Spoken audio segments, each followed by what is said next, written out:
You've called every number, begged for referrals, and you still can't find the one contractor that can actually finish your project. If you're a builder, flipper, or GC tired of delays and dead ends, I'm gonna show you how to find the subcontractors that the pros use but will never share. This is effectively part 2 of the last video I did on how to steal your competitors' contractors, but this is for the folks that maybe aren't necessarily pulling permits, but that still might do great work. In the previous video I published, I walked you through how to figure out who's pulling permits and even steal your competitors' best contractors. This is effectively part 2, where we're going to hunt folks based off of their tax classification. So for this example, I'm going to use roofers.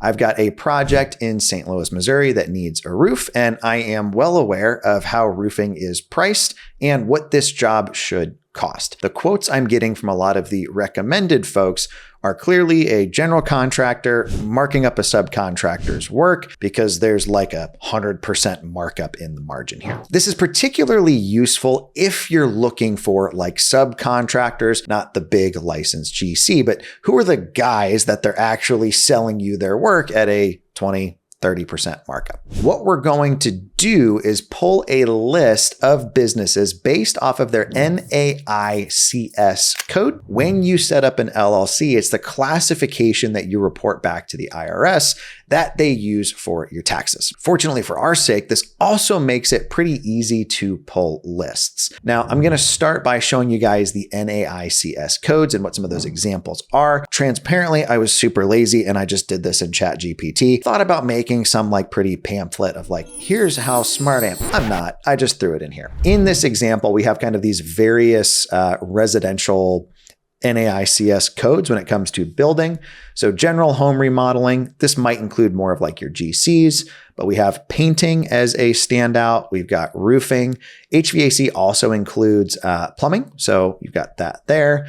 We've got residential remodelers, which is kind of the same as that general home remodeling, custom cabinets and finish work. We've got window replacement, residential concrete, as well as like fancier concrete. I don't see myself needing that one. Once you've identified the NAICS code that you're actually needing to track down, we're going to simply go into buylists.com. We're going to search the area that we're looking in. So I'm going to say St. Louis County. Who works in St. Louis County is very different often than St. Louis City, so important to know those. Also, license status is sometimes different between the two.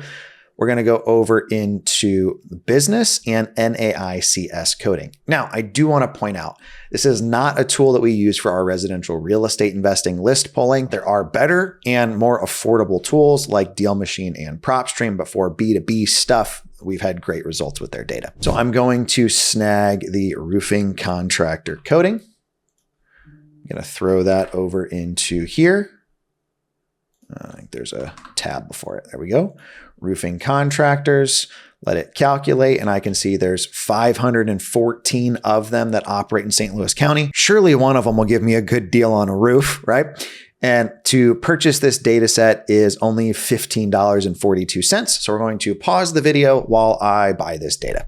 Once you purchase a list, they will go ahead and email you a link to download that file. Screen looks like this, and now we're waiting on that email. So we've got our file downloaded, and we've got actually some pretty solid data here. So we have job title, we've got name, we have business, we have the person that we're contacting, as well as a potential phone number and even an email. One thing that you might find a smidge annoying with this is you might get multiple records for the same company, which I mean, I guess makes sense, but I spent 15 bucks. So if I find my guy and it cost me 15 bucks, I'm not all that upset. We can also see on here the company name, and some of these clearly do things other than roofing. One of these is literally like the Painting Brothers. Well, I might also ask them if, hey, do you guys do roofing and painting? Not a bad idea, right? Might be able to double dip. Now, in the event that that contact information isn't accurate, we're not dead in the water. We've got other options. I did call these folks ghost contractors because a lot of them don't have an online presence. You're not going to find them on Angie's List or Yelp or even on Google. They stay busy through word of mouth and working with general contractors. If you do great work at a great price,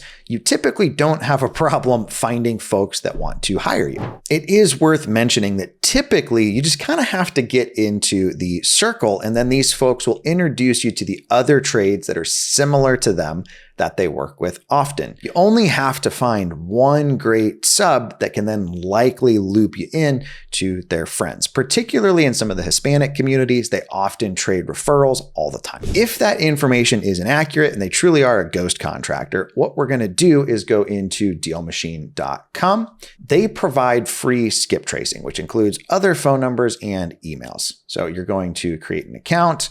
We pay for Deal Machine. I think they're like $109 a month, but it includes up to 10,000 records a month, including all the contact information. I'm going to log into my Deal Machine account, and I've got one of these guys on the list, Agape Construction, Mr. Kevin O'Brien. He sounds nice. Let's see if we can find his contact information. I've got an address for him, so I'm simply going to take that address. I'm going to go into Deal Machine and search it. Now, as I did point out previously, we are going to have to blur contact information so our YouTube videos don't get taken down. We were looking for Kevin O'Brien. We've got a Mr. Kevin O'Brien here. So if we click on his dealio here, we've got three phone numbers, excuse me. We've also got 3 different emails that we can try for him. And they've got him also tagged as a business owner. It looks like he's 69 years old. Now, let me just compare the contact information that I've got for him versus what I've got for Deal Machine.